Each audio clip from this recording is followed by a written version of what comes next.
6 kondisi seorang muslim yang berbuat dosa. 1. Bertaubat. Bertaubat kepada Allah adalah tindakan yang sangat mulia dan penting dalam kehidupan seorang muslim. Ketika seseorang bertaubat dengan ikhlas dan sungguh-sungguh, Allah akan menerima taubatnya dengan penuh kasih sayang dan pengampunannya yang besar. Allah Maha Pengampun dan Maha Penyayang.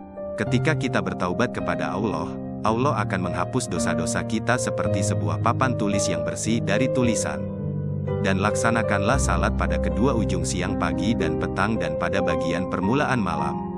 Perbuatan-perbuatan baik itu menghapus kesalahan-kesalahan. Itulah peringatan bagi orang-orang yang selalu mengingat Allah.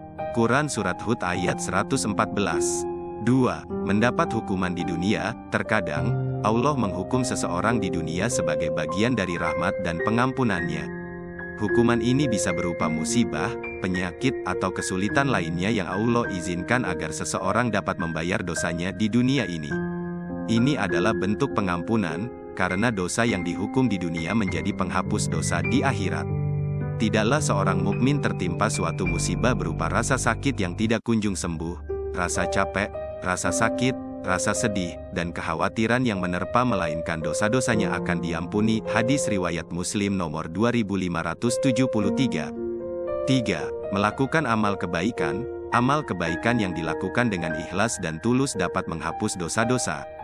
Allah Maha Adil dan Maha Pengasih, dan ketika seseorang melakukan perbuatan baik, hal ini menunjukkan niat yang baik dan perubahan dalam perilaku. Amal kebaikan ini dapat menjadi penghapus dosa-dosa masa lalu. Rasulullah Shallallahu Alaihi Wasallam bersabda, "Bertakwalah kepada Allah dimanapun Anda berada. Iringilah perbuatan dosa dengan amal kebaikan, karena kebaikan itu dapat menghapusnya. Serta bergaulah dengan orang lain dengan akhlak yang baik." Hadis riwayat Ahmad 21354, Tirmidzi 1987. Ia berkata, hadits ini hasan sahih. 4. Dimintakan ampun oleh orang lain. Ketika seseorang yang telah berdosa mendekati orang lain dan meminta ampun dengan tulus, hal ini juga bisa menjadi jalan pengampunan. Jika orang yang dimintai ampun menerima permintaan maaf tersebut dan memberikan maafnya, Allah pun akan merasa senang dengan perbuatan baik tersebut, dan dosa bisa dihapuskan. Abu Darda radhiyallahu anhu mengatakan bahwa Rasulullah Shallallahu Alaihi Wasallam bersabda, doa seorang muslim yang diperuntukkan kepada saudara seimannya dengan tidak memperlihatkannya adalah mustajabah.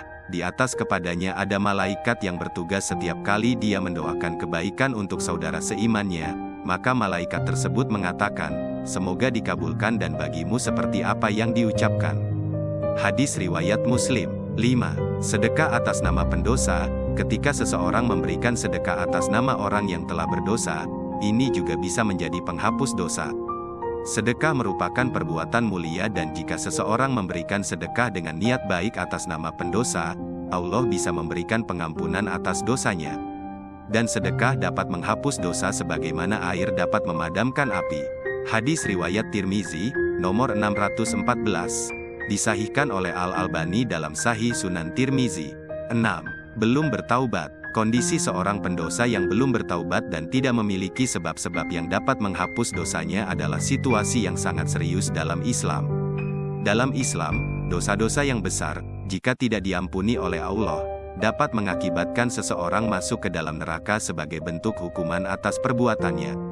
Namun, Allah dalam kebijaksanaannya memiliki dua pilihan ketika menghadapi seorang pendosa seperti ini. Apabila Allah menghendaki, ia diampuni. Salah satu dari sifat utama Allah adalah Maha Pengampun. Jika Allah menghendaki, Dia bisa dengan mudah mengampuni dosa-dosa seseorang, bahkan jika dosa tersebut besar.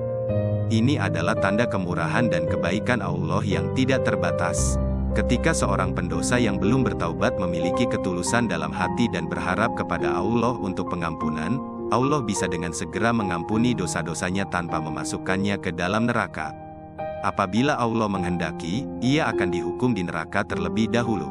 Namun, Allah juga memiliki otoritas untuk menghukum seorang pendosa di neraka sebagai bentuk kedisiplinan dan penyesalan atas perbuatannya sebelum akhirnya masuk ke dalam surga. Hukuman ini dianggap sebagai pembersihan dosa-dosa yang belum diampuni.